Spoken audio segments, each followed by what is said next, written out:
बिस्मिल्लाहिर्रहमानिर्रहीम अस्सलामुअलैकुम दी Urdu Islamic teacher channel में खुश आमदीद। मैं उम्मीद करता हूँ कि आप तमाम लोग अल्लाह तबारक व तआला के फ़ज़ल व करम से खैर व अफ़ियत से होंगे। आज मैं आपके लिए अल्लाह पाक के दो नामों का वजीफ़ा लेकर हाज़िर हुआ हूँ। अगर आपका कोई भी काम जो कि पूरा नहीं हो रहा है, किसी भी काम में आप कामयाबी चाहते हैं, तो ये वजीफ़ा करने से इंशाअल्लाह ताला आपका हर काम फ़ौरन पूरा हो जाएगा। जो भी मांगेंगे आपको मिल जाएगा। अल्लाह पाक आपकी हर बड़ी हाजत को फ़ौरन पूरा कर देंगे। आपने ये अमल अपने किसी भी मकसद के लिए आप कर सकते हैं। कोई भी आपकी हाजत है जो कि पूरी नहीं हो रही है, तो ये वजीफ़ा करने से आपका जो मकसद है, जो आपकी हाजत है, वो पूरी हो जाएगी। अगर आपको रिज़्क़ की कमी का मसला है, अगर आपके ऊपर बहुत ज़्यादा कर्ज़ा चढ़ा हुआ है या कोई भी काम रुका हुआ है जो कि पूरा नहीं हो रहा, तो ये वजीफ़ा आपके लिए कामयाबी लेकर आया है।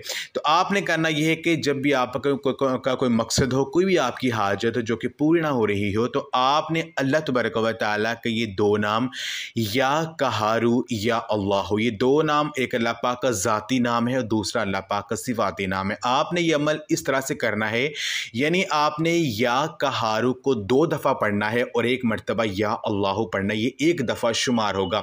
इस तरह पढ़ना है आपने या कहारू या अल्लाह। आपने 786 मरतबा 786 टाइम्स 786 मरतबा आपने या कहारू या अल्लाह इसको पढ़ना है। जो भी मकसद आपके ज़हन में होगा, जो भी अल्लाह पाक से मांगेंगे, वो इंशाअल्लाह ताला फ़ौरन आपको मिल जाएगा, क्योंकि ये अमल बहुत ही ताकतवर है। जिसने भी किया है उसको कामयाबी ज़रूर मिली है। अमल आप लाज़मी करें और इस वीडियो को लाज़मी शेयर भी करें। जज़ाकल्लाह।